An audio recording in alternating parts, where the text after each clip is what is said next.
Yo, what is going on, guys? Welcome back to the channel. My name is Hart, and today I'll be breaking down the Monday Night Football game we have between the Bears and the Patriots.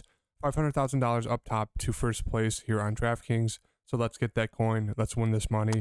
If you're new to the channel, hit that like button, subscribe, turn on the notification bell, and I'll see you guys in the slate breakdown. Before I get into the slate breakdown, just want to do a look back at my lineup from Sunday Night Football slate. I did great, $140 in the big up top, 300K to first on DraftKings. Went with Waddle, captain, Tua, Mostert, Pickens, Patty Fryermuth, and Jason Sanders. And I was so pissed. I finished 5.45 points away from first place, as you can see over here on the left. Winning lineup was Mostert at captain with Tyreek Hill and the rest of the guys. And Dolphins D, of course, got there. But I was just so pissed. You're going to target Jalen Waddle, one of the best wide receivers in the league, one time in the second half. One time in the second half. One of the best wide receivers in the league. You're going to target him one time. But instead, you're going to throw Tyreek Hill 13 targets. You're going to target him like 8 times in the second half in double coverage multiple times, almost throwing a pick both times that should have been intercepted, and they should have lost the game. You're going to target Jalen Waddle one time in the second half. One time. Really. I just want to run good once. If Jalen Waddle gets a few catches in that second half, I'd potentially be taking down 300K to first place. I'm assuming, my lineup wasn't unique. I left $1,000 on the table, so, maybe I split it a few different ways, but I lost out on thousands and thousands and thousands of dollars because Tua force-fed Tyreek once again and would not throw it to Jalen Waddle. One target, second half. One. So I'm going to say, all right, my rant's over. Now let's get into the slate breakdown. I'll go team by team. At the top for Chicago, David Montgomery. We heard news that the Bears may be running with the hot hand when it comes to these running backs. I don't buy it, but definitely keep that in mind. So with that in mind, 10-6 for Montgomery is a little risky, but we know he's going to get the touches. He can definitely do damage out of the backfield when it comes to catching the ball. But with how these showdown slates have gone, we know the kickers are great value. The defenses have been fantastic, and these primetime showdown slates have been god-awful. It's just only been bad offenses, good defenses, and they've just been so bad to watch. So definitely keep that in mind when it comes to playing defenses and kickers. They've done fantastic so far. It doesn't really look like it's going to be any different because this game's a 9-point spread favored to the Patriots, and it's a 40.5 game total, so it's going to be very, very gross.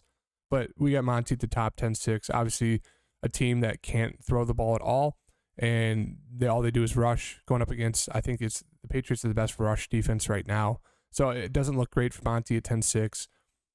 I don't mind, getting risky, playing him at captain or in the flex, just because he's a huge part of that offense. And if they do score, I could definitely see him falling in the end zone. Justin Fields makes for a solid play in the flex or the captain spot. He's a guy who can get it done on the ground. Most likely going to be doing it again. He can't get you those rushing touchdowns. Has a little upside when it comes to passing the ball. Obviously, they're not passing a ton, 22, 21, 27. But he could definitely, get you 200 yards, maybe a touchdown there, and then rush, for maybe 50 to 100 yards and a touchdown. So he definitely makes for an optimal captain play, at least a safe flex play. It's just, they look terrible. Mooney, obviously wide receiver 1. Ton of targets in that Washington game, only caught 7 for 68 yards, but he's more of a big play wide receiver, so I don't mind taking a shot on him in the captain spot. They're projected to be, the spread's 9 points, so they're going to be down in this game most likely. It means they're going to have to throw. Not going to be pretty or the best, but I do expect Mooney to catch a few balls at least, and hopefully do well. We'll have to see, but I don't mind taking a shot on him in the captain spot. And if you're going to do that, definitely throw Fields in the flex, and then kind of build out your lineup from there. Who else we got? Khalil Herbert, 5-4. Looks okay. As I said, they're going to run with a hot hand. The running back splits last game were 78 to 22%. Maybe it will get down to 60-40. I really think they're just going to stick with Montgomery. Khalil Herbert has just been getting some big, explosive runs, mostly due to luck, but he's a solid backup option. 5-4, if you want to take the shot there, maybe he does better once again than Monty, you can, but I don't really like it. Pettis, wide receiver 2/3 alongside St. Brown. The slot wide receiver, 5,200, had a great game last game against Washington, but before that, as we can see, he's a guy who gets, few targets a game. If he gets lucky, he'll get that touchdown. If not, he's not too involved in the offensive game, so if you want to take a shot on him, you can. I'd say he makes for an okay flex play. not the best captain, but once again, Bears are going to be down, so they're going to have to take some shots on wide receivers here on the Bears side. Cole Kmet, getting a few targets a game, just has done nothing as well.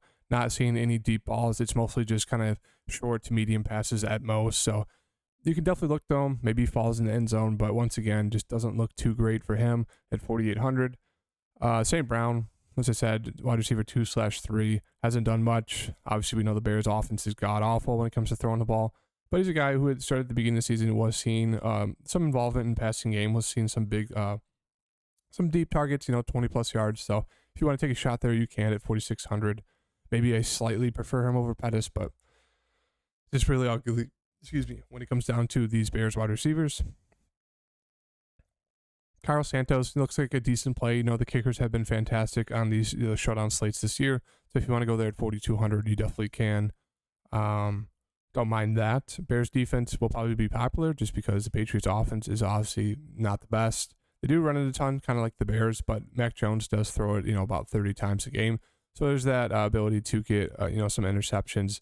I want to go there on defenses, especially the Patriots who are $5,600, but Bears defense doesn't look the best. And Velus Jones is seeing a little bit of a snap increase here. As we can see, the snap counts for the Bears guys. Mooney is obviously clear wide receiver 1. St. Brown Pettis kind of split. Smith-Marsette did get cut, so he's not going to be playing. And then Velus Jones saw 17%, so 12 snaps. Not the best. Dropped a punt catch that led to a score for the Commanders. So I just don't really trust him here at 1,200. But if you want to take an absolute Hail Mary dart throw, be my guest. But that really does it. There's not really anyone under, basically under the kicker for the Bears that's really worth it, or even within a shot of, playing in a lineup. There's no low value, tight ends or backup tight ends that we could really look at to, get lucky with. On the Patriots side, Damian Harris is back, so kind of expect Ramondre Stevenson to be more of that third down back for them. He's going to get his touches as well. Split carries with Damian Harris. Damian Harris is going to be more of that first down, maybe second down back, and then bring in Stevenson. But he could definitely get you there at 10-8. Obviously not the best price, but, it makes for a safe captain play, decent flex play. Mac Jones going to be most likely the starter. As we can see, he's going to throw it about 30 times a game. Not a huge ceiling, but once again, with Andy Dalton, he didn't really have a huge ceiling either. And he came out and threw the ball a ton and was the optimal captain for the Thursday night football game. So you can take that risk, but I'd say he makes for an okay flex play. Damian Harris makes for a good play as well. Not too involved in the offense when it comes to passing the ball, more of that first down, second down back, but there's no loyalty between these backs when it comes to getting in the red zone. They'll yank one after they've been, doing well the whole series and put another, and then, vice versa. So don't mind going to, one of the running backs, if not both of them, in your lineup and kind of getting contrarian that way. So Damian Harris, as I said, more of the first down back. Going to see less of the snap count, as we can see here.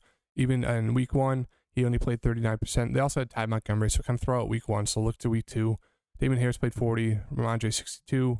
Damian Harris 38, Ramondre 62, and then 45, 55, and then obviously Damian Harris got hurt in that 5th week, and then it was all Ramondre Stevenson. And so I kind of expect that, 45, 55, 40, 60 at most snap count between them. Obviously, Stevenson can a little bit more work, but I do think they're both viable here at 8,400. Jacoby Myers looks like the best wide receiver play on the slates just because he's been very, very solid when it comes to, working alongside Mac Jones. They obviously did pretty well last year when it came to their partnership. Once again, looking solid this year. So I think he makes for a pretty good captain play. Going to be super popular either in the captain spot and in the flex. But I do like it a good amount going against this Bears secondary. Devontae Parker, I don't mind it. Maybe the Bears hone in on stopping the run, stopping Jacoby Myers, and he gets more one-on-ones. He is a good one-on-one wide receiver. Big play potential. As you can see in that third game against Baltimore, caught a ton of passes, caught a big 40-yarder. So he's just more boom or bust. If you want to get off of a chalky Jacoby Myers and get risky and go Devontae Parker, I don't mind it. He does have some upside as a captain play. Maybe the defense allows him to, have a good game. So I don't mind taking the shot there as a captain for Devontae. Don't know if I'd do it the flex. You kind of just want that boom or bust in the captain spot for him. Otherwise, the flex, if he gets you like 5, 6 points, Anything under 8, don't know if he'll be a flex play that, cashes for you. Or maybe a cash, but I don't know if he'd win you a good amount of money. Tyquan Thornton, he's going to play only if Aguilar and Kendrick Bourne are out. It's looking like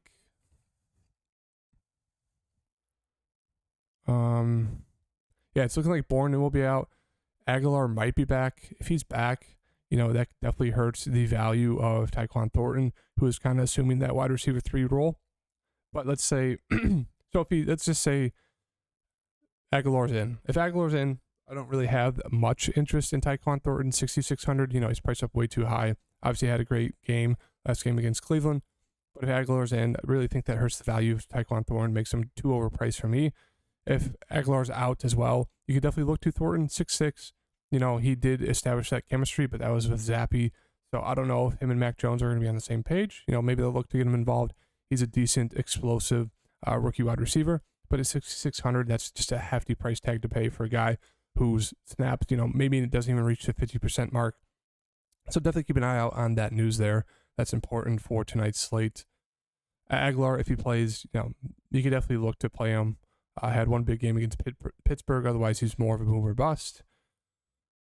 Patriots D, 5,600. I think that's the most expensive defense I've seen in the past 2 years on DFS. But as we know, with these DFS slates, defenses and kickers have been just the best plays. Like that, if you want to win all the money, play all the defenses, all the kickers you can.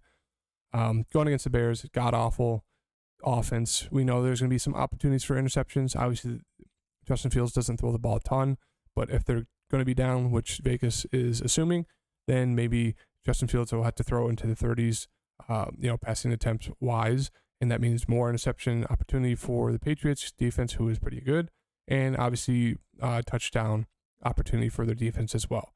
So I'm expecting the Patriots defense to be at least 30% owned, if not more, and it's going to be a super popular captain play. I would avoid it. It's just too expensive for me, but once again, with how these showdown slates have gone, the defenses have been fantastic, so don't mind if you go there. But once again, I just think it's way too overpriced, but who knows. Hunter Henry makes for a safe play, a safe flex play. Could definitely fall in the end zone. I just don't know if he has enough big play opportunity to really get you there on the slate. 16.1 could maybe do it for you guys tonight. But yeah, I think he makes for a decent flex play at 5K, going to be involved with Mac Jones.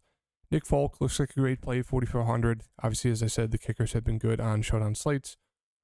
Kendrick Bourne doesn't look like he'll go tonight. Jonas Smith, only seen about, 45, 50% of the snaps behind Hunter Henry. So you can kind of take a dart throw there. I just wouldn't really do it.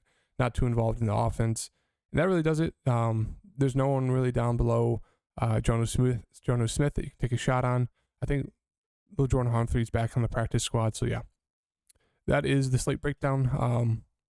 I'd say the safest plays are going to be probably, let's see, Justin Fields, at least in the flex, if not captain, and then Mooney, and then I like bringing it back with,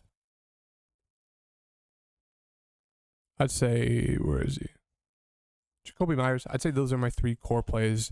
I think they're all viable. Captain spot, all viable in the flex. So I think those are the 3 plays I'm going to build around for tonight's slate.